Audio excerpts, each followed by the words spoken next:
नई दिल्ली के चांदनी चौक के नई सड़क इलाके के कटरा मारवाड़ी में बृहस्पतिवार शाम को आग लग गई।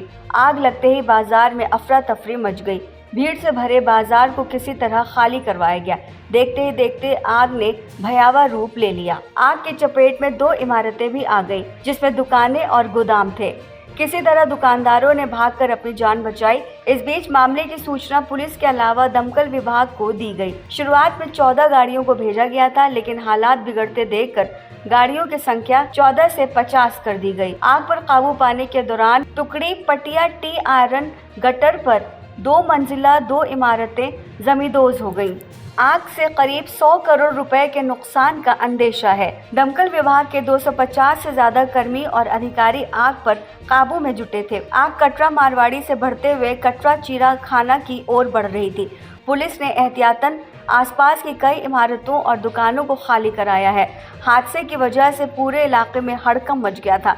लोगों की भारी भीड़ मौजूद थी। हालात को काबू करने के लिए पुलिस फोर्स को बुलाना पड़ा। दिल्ली पुलिस के वरिष्ठ अधिकारियों का कहना है कि फिलहाल कोई हताहत नहीं है। आग पर काबू पाने के बाद सर्च ऑपरेशन के बाद बाकी स्थिति साफ हो पाएगी। दिल्ली फायर सर्विस के निदेशक अतुल गर्ग ने बताया कि शाम 5 बजे कंट्रोल रूम को खबर मिली कि नई सड़क इलाके के पुराना कटरा मारवाड़ी में आग लग गई है। आग एक इमारत की दूसरी मंजिल से लगी थी। इसके बाद देखते ही देखते पूरे में फैलती चली गई। फौरन बचाव दल को वहां भेजा गया। लगभग सभी दुकानों से साड़ियां, सूट, लहंगे और ड्रेस मटेरियल्स मौजूद थे। ऐसे में आग बढ़ती चली गई और आग की लपटें 50-50 फीट ऊंची उड़ने लगी।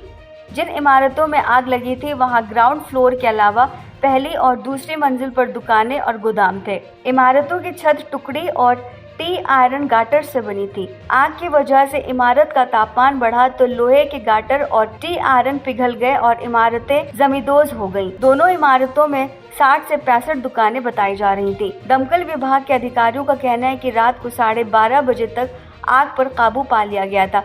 पुलिस के वरिष्ठ अधिकारी भी मौके पर पहुंच गए थे। नई सड़क ट्रेडर्स वेलफेयर एसोसिएशन के अध्यक्ष दीपक महेंद्र ने बताया कि आग से इमारतों के साथ कारोबारियों के सपने भी जल गए।